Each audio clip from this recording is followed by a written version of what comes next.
In recent years, I've seen more and more gaming journalists voicing their complaints about the difficulty of From Software's Soulsborne games. This always strikes me as odd because, like with any artistic medium, video games fall on an approachability spectrum. At one end of the spectrum, or curve, however you want to visualize it, you have a handful of incredibly approachable games that just about anyone could pick up and play. And then the majority of games fall right in the middle of the spectrum, pretty approachable, pretty mainstream in their appeal, likely scalable when it comes to overall difficulty. And then we have the other far end of the spectrum, where you'll find the more difficult and esoteric games. This is where you'll find the Soulsborne games, Dark Souls, Sekiro, etc. And to be clear, a video game's position on the spectrum does not necessarily correlate with its quality. These are independent variables. And again, this spectrum is not unique to video games. It exists in the realms of film, music, literature, and visual art too. This concept of varying levels of approachability in art shouldn't be a foreign one. Yet, a vocal minority continues to complain. They want traditional difficulty sliders in Soulsborne games, and they want them now. That being said, I want to take a moment to distinguish between approachability and accessibility, because I think we're partially dealing with a semantics issue here. The Merriam-Webster definition of approachable is, quote, easy to talk to or deal with, end quote. While the definition for accessible is, quote, easily used or accessed by people with disabilities, or adapted for use by people with disabilities, end quote. For the purposes of this discussion, when I say approachability, I'm referring in a very general sense to how easy a game is to pick up and play. This might mean how fast-paced a game is, how advanced the AI is, how suddenly your player character can die or lose progress. More approachable games will be more forgiving in these departments, and less approachable games will be less forgiving. Simple as that. But when I say accessibility, I'm strictly referring to features that developers voluntarily incorporate into their games to make the overall experience more playable and enjoyable for people with, let's say, vision or hearing impairments, or even limb or digit impairments. These could be colorblind and contrast sliders, a text-to-speech system, button remapping options, specialized controller support, those kinds of things. Now, there aren't industry-wide mandates when it comes to accessibility. It's up to each studio if they choose to devote developmental resources to these features. And for those studios that have gone down this road, I think the results are nothing short of remarkable. For example, I feel several Sony-affiliated studios have done amazing work in this area, Naughty Dog and Insomniac Games especially. The Last of Us Part 2 is an incredible showcase of accessible gaming, and that was clearly one of the studio's goals during development. It was a key part of Neil Druckmann's overall vision for that project. And for that, I applaud him. And I also applaud Jeff Keighley for adding an Innovation in Accessibility award category at the annual Game Awards. We should recognize the developers who are innovating in any kind of way. And just FYI, Keighley defines his Game Awards category as a category for, quote, recognizing software and or hardware that is pushing the medium forward by adding features, technology, and content to help games be played and enjoyed by an even wider audience, end quote. So again, there's nothing to argue with here. This is all great stuff. But on the other hand, why does this dictate that the developers of some of the industry's most challenging and esoteric games must suddenly embrace traditional difficulty sliders, and if they don't, then they and all their fans are evil, non-inclusive gatekeepers? These feel like two different conversations to me that have recently melded into a single, somewhat inflammatory topic. I talk about this often in my YouTube videos and on the Elden Ring podcast, of which I am a co-host, but in my mind, video games are art. period. They're interactive art. And in the world of art, every artist is going to have a unique vision. No two artists are going to have the same mission or choose to express themselves in the same exact way. And for that, I'm glad, because that means we're not living in a bland, homogenous world. If you walk into an art gallery, you don't have to love every piece that's hanging on the walls. And the person with the most basic level of artistic literacy is going to understand this implicitly. It's a given. There might be some abstract, expressionistic pieces hanging in the back of the gallery that appeal to fewer people when compared to the more realistic, impressionistic pieces in the front of the gallery. And that's okay. One style or piece is not necessarily better or worse than the others. They're just different. Most visitors in the gallery will understand this, and certainly most artists understand this. There's nothing inherently short-sighted about the cubism artist, and nothing inherently righteous about the photorealism artist. They're simply expressing themselves in whatever style comes most naturally to them on an emotional and intellectual level. They have unique visions, and they're entitled to those visions. You don't have to engage with anything you don't like or that doesn't directly speak to your own sensibilities. No one is holding a gun to your head. Feel free to hang out in the part of the gallery that you like best. Finnegan's Wake by James Joyce is easily one of the most complex and challenging works of fiction in the English language. Someone could read a physical or digital copy of the novel, or even listen to the audiobook, or gosh, for blind readers, there's even really cool braille versions of hundreds and hundreds of classic novels, ensuring that just about anyone can absorb Joyce's distinct prose verbatim, exactly as the writer himself intended it to be read.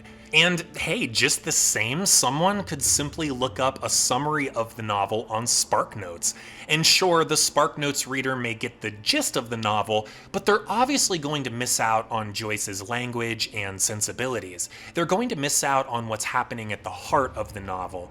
And I don't think it's a problem that a SparkNotes summary exists, not at all.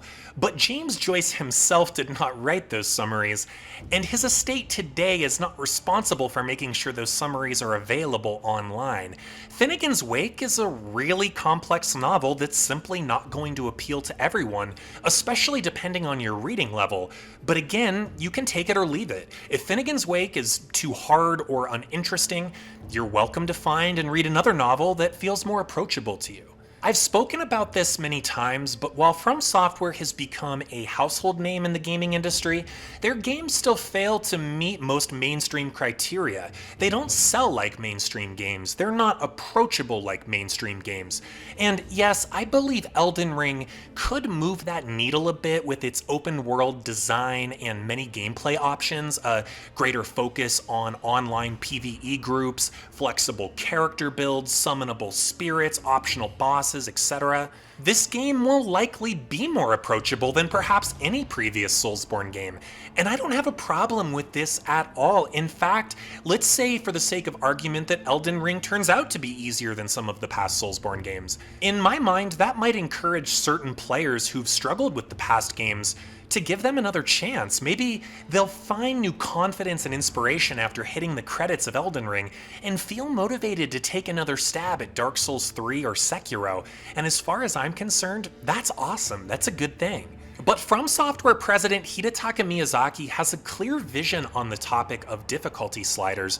He plainly stated to both IGN and Famitsu last month that the studio is opting to give players more options in Elden Ring in place of traditional difficulty sliders, in easy, intermediate, and hard mode, let's say, suggesting that difficulty sliders don't appeal to his design sensibilities. This is what Miyazaki told GameSpot at E3 2018 when directly asked why Sekiro wouldn't feature difficulty sliders, and I think this is the best quote out there that summarizes his outlook. Quote, "We don't want to include a difficulty selection because we want to bring everyone to the same level of discussion and the same level of enjoyment. So we want everyone to first face that challenge and overcome it in some way that suits them as a player. We want everyone to feel that sense of accomplishment. We want everyone to feel elated and to join that discussion on the same level. We feel if there's different difficulties, that's going to segment and fragment the user base. People will have different experiences based on that differing difficulty level. This is something we take to heart when we design games. It's been the same way for previous titles, and it's very much the same way with Sekiro." End quote. So there you have it. That's his vision. That's the vision of the studio, and that's how they're choosing to design their games. And remember, if these comments for some reason upset you, well, you have the freedom to not be a consumer of From Software's products. You know, I honestly believe that this discussion surrounding difficulty is kind of distracting and unfortunate because, while yes, the Soulsborne games are anchored by their skill-based combat gameplay, they're about so much more than that alone. Yuka Kitamura's incredible scores, the imaginative enemy designs, the gorgeous architectural styles spanning the in-game structures. When I hear that vocal minority pounding their "we want difficulty sliders" drum, it makes me feel that beating the game or hitting the credits is all that matters to them. Like I just said, sure, boss battles and weapons combat are great, but what about all the other key ingredients that make these games what they are, that give them their depth? Gosh, for me, I can just walk around Dark Souls 3's Firelink Shrine or Bloodborne's Hunter's Dream and be perfectly content, soaking up the atmosphere, enjoying the music, examining and appreciating my weapon and armor sets, their intricate designs. And if you took away these special, quieter moments from Soulsborne games, they would cease to be what they are. They would lose their signature identity. For the record, I know plenty of people, and have friends even, who are not especially proficient with the combat in these games. They get stuck on certain bosses, for example, but that doesn't diminish their appreciation for the games. It's okay, they get the deal, and they appreciate the games in their own way. Here's some telling statistics for you. According to the PlayStation Network, as of July 15th, 2021, only 55% of players have beaten Ornstein and Smo in Dark Souls Remastered. Only 54% of players have beaten the Lost Sinner in Dark Souls 2 Scholar of the First Sin. Only 53% of players have beaten the Armor Spider in the Demon Souls remake. Only 51% of players have beaten Pontiff Sullivan in Dark Souls 3. Only 48% of players have beaten Lady Butterfly in Sekiro, and only 45% of players have beaten Father Gascoigne in Bloodborne. These are really interesting statistics, but they certainly aren't an indication that From Software is prejudiced against people with disabilities. These statistics simply remind us that From Software designs hard games, like some of the hardest games available in the market today. We've talked about this many times on the Elden Ring podcast, but what, in my opinion, is so special about Miyazaki's design philosophy is his focus on cultivating a very real relationship between the player and the game itself. I picked up on this dynamic in my first few hours with Dark Souls 1 a decade ago now. That game is all about the empathetic connection you have with your character or avatar. In many ways, it mirrors life. It's about overcoming adversity. It's about growing as a human being. Sometimes it's about losing everything, thousands of valuable, hard-earned souls, and still finding the willpower to get up, dust yourself off, and try one more time, because you know deep down it's worth it. I believe in my heart that Soulsborne games truly teach us lessons in real-world resiliency. That's why these games are so unique. They're part of a small group of modern games that truly transcend their medium. In some cases, they can even exceed their audience's ability to understand and appreciate them. And Miyazaki knows this, and he's clearly at peace with his decisions as an artist, and as an artist myself, I respect that. Any suggestion that the studio is made up of a bunch of anti-accessibility dude bros who want to make unfairly hard games for a laugh, That's so silly and misguided. One more time, Miyazaki is an artist and this is his unique vision. The high difficulty isn't his way of being cute. In fact, it's the very foundation behind this unique journey that he's offering to any players who are willing and able to take it. In reality, yes, some gamers with disabilities may be at an even greater disadvantage with these games, or may be entirely incapable of having that full From Software experience. But I don't believe this makes Miyazaki a bad actor though. Because as much as any other game director out there, he's truly walking that line between what I might call fine art, which let's say is something you'd create for yourself, and commercial art, which let's say is something you'd create for others, specifically to appeal to others. And look, I'd be the first to stand up and applaud From Software for adding more accessibility features in their future games. Features that aid gamers with hearing or vision impairments, features that help people like Clint Stewart, a really interesting guy who no-clips Danny O'Dwyer, interviewed back in May 2019 about his experience playing Sekiro as an amputee, about how he uses a special mouse controller with one hand and a footboard with his feet.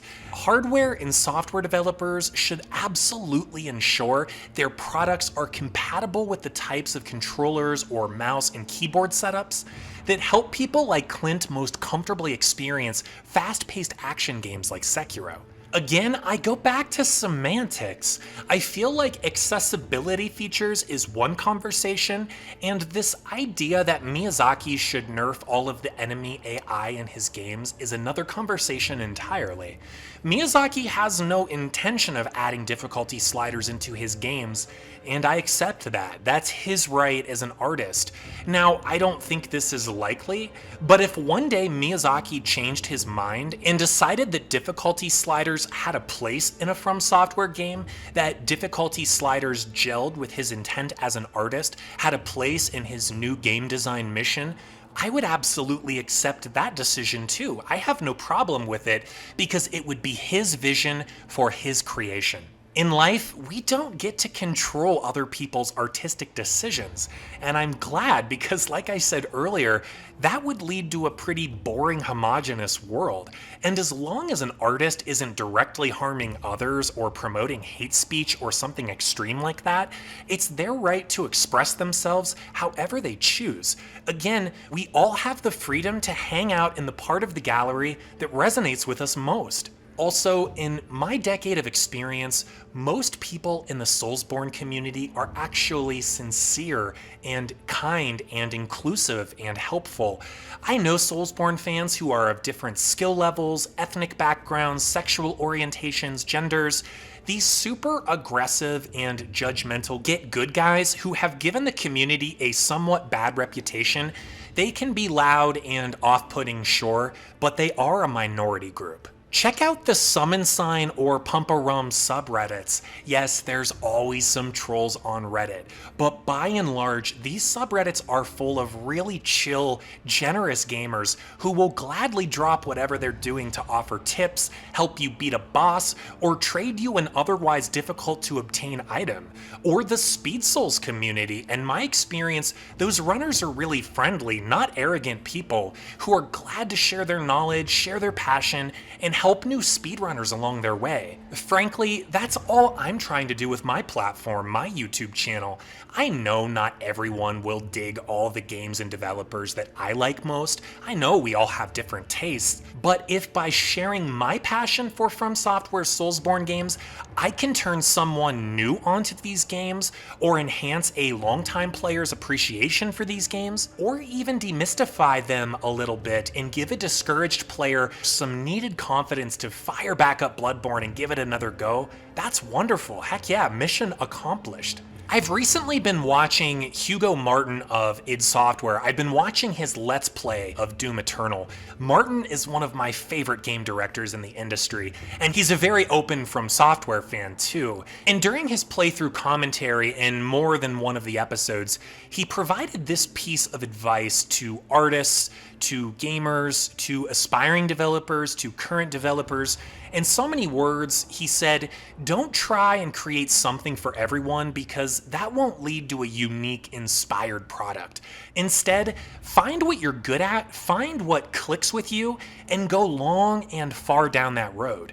In short, Martin is essentially saying, you do you. You find your lane and stay in it. And I appreciated this sentiment as an artist myself, and I couldn't help but think when he shared these thoughts about this difficulty talk surrounding From Software. If From Software tried to be everything to everyone, well, they wouldn't be the From Software so many of us have come to know and love. Like I said, I'd be happy to see other accessibility features added to From Software's future games. But I respect Miyazaki's vision and his ability to design his games however he wants to include and omit whatever features he wants to.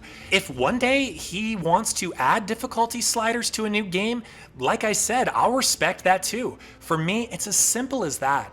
And honestly, it doesn't matter what any of us think because Miyazaki has been clear about his philosophy and he's going to do whatever he wants to do as an artist. And of course he is, because that's how art works. And truthfully, I wouldn't want it any other way. This is a big topic, I know, and let's remain civil about it, but I'd absolutely love to hear what you think down in the comments. Remember that you can find tons more From Software content on my channel, Elden Ring discussions and breakdowns, a big love letter to Demon's Souls, lots of boss battles and game clips, that's all here. And remember that you can catch me just about every week on the Elden Ring podcast, where host Albert Kessa and I talk, you guessed it, all things Elden Ring, with a rotating lineup of really cool guests from the community. So you can subscribe to the podcast here on YouTube, that's for the video versions, and we're also on Spotify and Apple as well.